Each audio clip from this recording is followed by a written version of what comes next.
So finally, in our brief and partial journey through the book of Genesis, we come to chapter 22, which is the story of Abraham and Isaac. Disturbing and fascinating and interesting, and opens up these questions about the human relationship with God, the nature of God, and the limits, taking to the limits the idea of faithfulness to God. Again, Abraham is a very important figure. It couldn't be a more important figure in the Bible. The one who really establishes some kind of stable relationship with God in terms of it being personal and it being about some form of mutual expectations between God and human beings and God.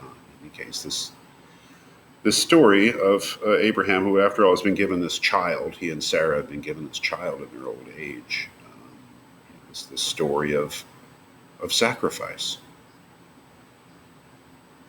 Chapter 22, the testing of Abraham. Sometime afterward, God put Abraham to the test and said to him, "Abraham." "Here I am," he replied. Then God said, "Take your son Isaac, your only one, whom you love, and go to the land of Moriah. There, offer him up as a burnt offering on one of the heights that I will point out to you." So this dreadful command comes from God. And what does it mean with this command? I mean, what is this command to do? This command is to kill him, to make of him a sacrifice, take him out into the desert, take him away from whatever settlement they live in, and kill him, make of him a sacrifice, to tie him up, slit his throat, and then burn him. Right? Now, that's literally what Abraham is being called upon to do. And what is Abraham's response? Early the next morning, Abraham saddled his donkey, took with him two of his servants and his son Isaac, and after cutting the wood for the burnt offering, set out for the place of which God had told him.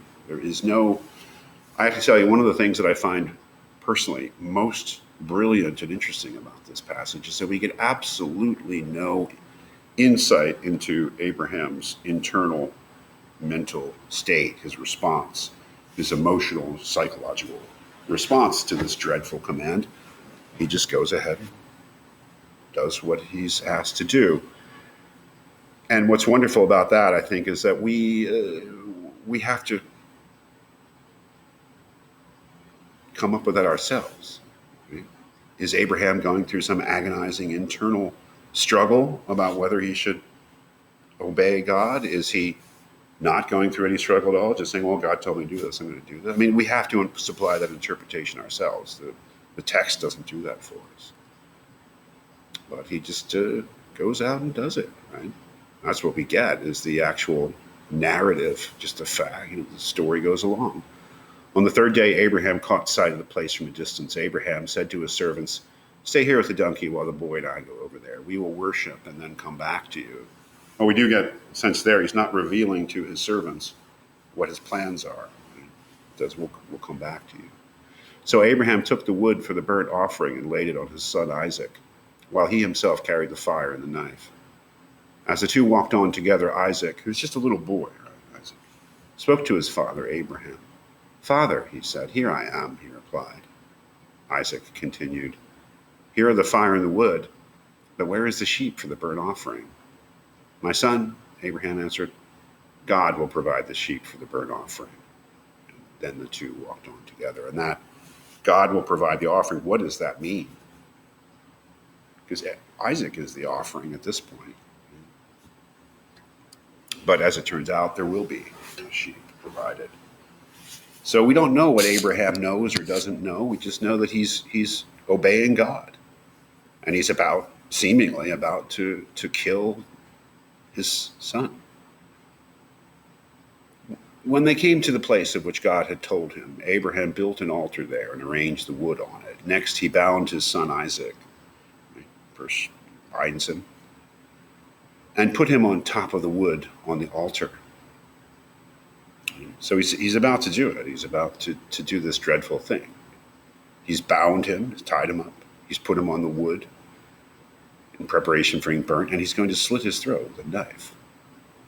Then Abraham reached out and took the knife to slaughter his son. But the angel of the Lord called to him from heaven, Abraham, Abraham.